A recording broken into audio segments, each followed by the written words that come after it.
નમસ્કાર દોસ્તો, સુપરફાસ્ટ તાજા સમાચારમાં તમારું સ્વાગત છે। દેશ, દુનિયા અને ગુજરાતના તાજા, મોટા અને સૌથી મહત્વપૂર્ણ સમાચાર જાણીએ તે પહેલા તમે ચેનલમાં નવા હોય તો ચેનલને જરૂરથી સબસ્ક્રાઇબ કરીને વિડીયોને લાઇક કરી દેજો। સૌથી પહેલા દોસ્તો આપણે વાત કરીએ તો અંબાલા પટેલની મોટી આગાહી। આ વિસ્તારોમાં ભારે વરસાદનો રાઉન્ડ હજુ બાકી છે। જ્યાં દોસ્તો હવામાન નિષ્ણાત અંબાલા પટેલે ફરી એકવાર વરસાદને લઈને મોટી આગાહી કરી છે। તેઓએ જણાવ્યું છે કે 18 થી લઈને 23 ઓગસ્ટ દરમિયાન ગુજરાતમાં હળવાથી ભારે વરસાદ પડી શકે છે। તો અમદાવાદ અને ગાંધીનગરમાં પણ 18 થી 22 દરમિયાન હળવા વરસાદ થવાની સંભાવના છે। તો બીજી બાજુ બનાસકાંઠા, દાંતા, અંબાજી તથા અરવલ્લીના ઘણા બધા શામળાજી વિસ્તારોમાં ભારે વરસાદ વરસી શકે છે। તો આ સિવાય મહેસાણા, પાટણમાં પણ 1 ઇંચ કરતાં વધારે વરસાદ નોંધાઈ શકે છે। બીજા સૌથી મોટા સમાચાર, બનાસ ડેરીની સાધારણ સભામાં મોટી જાહેરાતો થઈ છે। જ્યાં દોસ્તો ગઈકાલે બનાસ ડેરીની 56મી સાધારણ સભા મળી હતી। તો બનાસ ડેરીના ચેરમેન શંકર ચૌધરીએ ઐતિહાસિક ભાવ વધારવાની જાહેરાત કરી છે। તો પશુપાલકોને 22% એટલે કે ભાવ વધારો મળશે। તો કિલો ફેટનો નવો ભાવ ₹989 જાહેર કરાયો છે, જે ગયા વર્ષે ₹948 હતો। તો ગત વર્ષે પશુપાલકોને ₹1932 કરોડ ચૂકવાયા હતા। તો આ વર્ષે ₹1973 કરોડ ચૂકવાશે। તો આ સિવાય ગાંધીનગરમાં પણ બનાસ ડેરી કરોડો રૂપિયા ચૂકવશે, જેની ટ્રેનિંગ સેન્ટરની પણ સ્થાપના કરવામાં આવી છે। આગળ દોસ્તો વધુ એક સૌથી મોટા સમાચાર, આ સપ્તાહે સોના ચાંદીના ભાવ ઊંચકાયા છે। જ્યાં દોસ્તો આ સપ્તાહે સોના ચાંદીના ભાવમાં વધારો જોવા મળ્યો છે। તો 10 ઓગસ્ટે 24 કેરેટ સોનું ₹69,663 પ્રતિ 10 ગ્રામે હતું, જે 17 ઓગસ્ટના રોજ ₹70,604 પ્રતિ 10 ગ્રામે પહોંચી ગયું છે। તો એક અઠવાડિયામાં સોનાના ભાવમાં ₹941 પ્રતિ 10 ગ્રામનો વધારો થયો છે। જ્યારે ગયા અઠવાડિયે ચાંદીમાં પણ ₹80,263 પ્રતિ કિલો હતી, જે હવે ₹81,510 પ્રતિ કિલો ઉપર થઈ ગઈ છે। તો આ સપ્તાહે ચાંદીમાં પણ ₹1247 પ્રતિ કિલોએ મોંઘી થઈ છે। બીજા સૌથી અગત્યના સમાચાર, કેન્દ્ર સરકારનો મોટો નિર્ણય। તો ડોક્ટરોની સુરક્ષા સુનિશ્ચિત કરવા માટે કમિટી બનશે। જ્યાં દોસ્તો કોલકાતાની ઘટનાનો વિરોધમાં દેશભરમાં ડોક્ટરો હડતાલ ઉપર છે। તો આ દરમિયાન કેન્દ્ર સરકારે એક મોટો નિર્ણય લીધો છે અને ડોક્ટરોને તેમની સુરક્ષાની પણ ખાતરી આપી છે। તો સ્વાસ્થ્ય મંત્રાલયે ડોક્ટરોને કહ્યું છે કે ડોક્ટરની સુરક્ષા સુનિશ્ચિત કરવા માટે એક સમિતિની રચના કરવામાં આવશે। તો મંત્રાલયે ડોક્ટરોને પણ કામ પર પાછા ફરવાની પણ અપીલ કરી છે। બીજા સૌથી મહત્વપૂર્ણ સમાચાર, રાજ્યમાં પડેલા અત્યાર સુધીના વરસાદની વાત કરવામાં આવે તો ગુજરાતમાં ચોમાસાની સિઝનનો અત્યાર સુધીમાં 72.52% વરસાદ વરસી ચૂક્યો છે। તો આ દરમિયાન કચ્છમાં સૌથી વધારે 88.49%, દક્ષિણ ગુજરાતમાં 86.63%, સૌરાષ્ટ્રમાં 80.45%, મધ્ય ગુજરાતમાં 56.52% અને ઉત્તર ગુજરાતમાં 54.15% વરસાદ નોંધાયો છે। તો સરદાર સરોવર ડેમ 90%થી પણ ઉપર ભરાઈ ચૂક્યો છે। તો 207 જળાશયોમાંથી 52 જળાશયો સંપૂર્ણ ભરાય છે, જ્યારે 90 જળાશયો હાઈ એલર્ટ ઉપર છે। તો એલર્ટ અને વોર્નિંગ ઉપર પણ છે।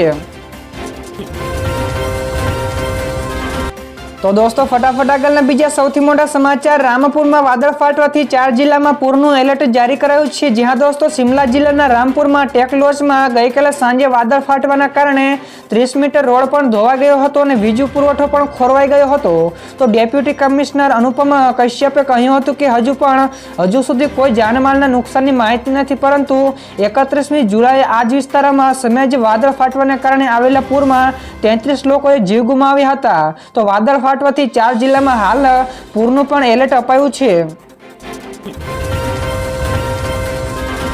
ત્યારબાદ દોસ્તો બીજા સૌથી અગત્યના સમાચાર, ડુમસમાં મોજે દરિયો તો સુરતની નવી ઓળખ। જ્યાં દોસ્તો સુરત મનપાએ ડુમસ બીચ માટે 257.66 કરોડનો અંદાજ મંજૂર કરી દીધો છે, જેમાં cycle track, sport activity, kids play area, urban beach સહિતની તમામ સુવિધા લોકોને મળશે।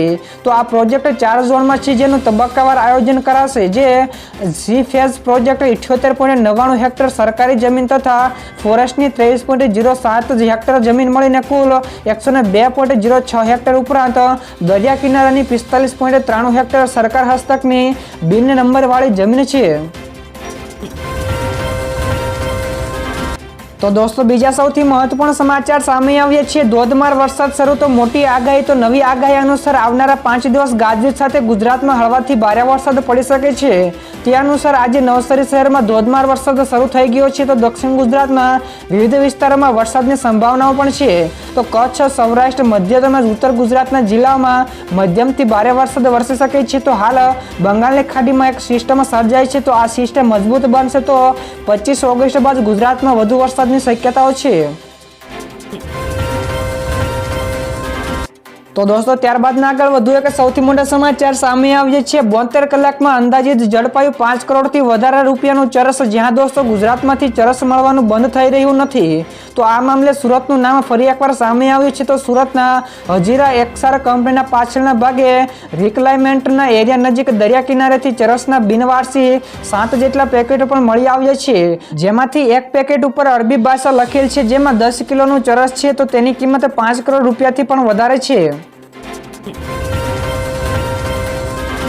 ત્યારબાદ દોસ્તો આગળના બીજા સૌથી મોટા સમાચાર સામે આવ્યા છે. આઈએમડી એટલે કે ભારતીય હવામાન વિભાગે અનેક રાજ્યોમાં ભારે વરસાદનું એલર્ટ જારી કરાયું છે. જેમાં હિમાચલ પ્રદેશ, ઉત્તરાખંડ, રાજસ્થાન અને અન્ય ઘણા બધા રાજ્યોમાં ભારે વરસાદ તબાહી મચાવી શકે છે. તો આ દરમિયાન હવામાન વિભાગે આજે એટલે અનેક રાજ્યોમાં પણ ભારે વરસાદનું રેડ એલર્ટ જાહેર કર્યું છે. તેમાં છત્તીસગઢ, ઓડિશા, પશ્ચિમ બંગાળ, તમિલનાડુ, કેરળ, હિમાચલ પ્રદેશ, ઉત્તરાખંડ, રાજસ્થાન, મધ્યપ્રદેશ, મહારાષ્ટ્ર, ગોવા, ઝારખંડ, આસામ, મેઘાલય, નાગાલેન્ડ, મણિપુર, મિઝોરમ, ત્રિપુરા, બિહાર અને કર્ણાટકનો સમાવેશ થાય છે. તો દોસ્તો ત્યારબાદના બીજા સૌથી અગત્યના સમાચાર સામે આવ્યા છે. મલ્લિકાર્જુન ખડગે 23મી તારીખે ગુજરાત આવવાના છે. જ્યાં દોસ્તો કોંગ્રેસના રાષ્ટ્રીય અધ્યક્ષ મલ્લિકાર્જુન ખડગે આગામી 23 ઓગસ્ટના રોજ ગુજરાતની મુલાકાતે આવશે. તો ન્યાય યાત્રા સમાપન કાર્યક્રમમાં મલ્લિકાર્જુન ખડગે હાજરી આપશે. તો અમદાવાદ ખાતે કોંગ્રેસ દ્વારા આયોજિત ન્યાય યાત્રાનું સમાપન થશે. તો યાત્રાના સમાપનમાં મલ્લિકાર્જુન ખડગે જાહેર સભાને પણ સંબોધન કરશે. જો કે યાત્રાના સમાપન વખતે રાહુલ ગાંધી પણ હાજર રહેશે તેવા સમાચાર વચ્ચે હવે આ માહિતી પણ સામે આવી છે.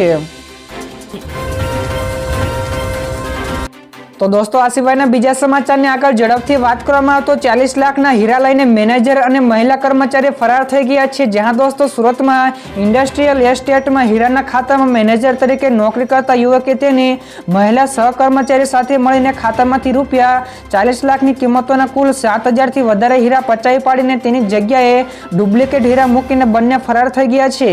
તો બાદમાં હીરાના વેપારીએ આ મામલે જાણ થતાં તેઓએ ચોક બજાર પોલીસ મથકમાં ફરિયાદ નોંધાવતા પોલીસે બંને સામે છેતરપિંડીનો ગુનો દાખલ કરીને તપાસ હાથ ધરી છે.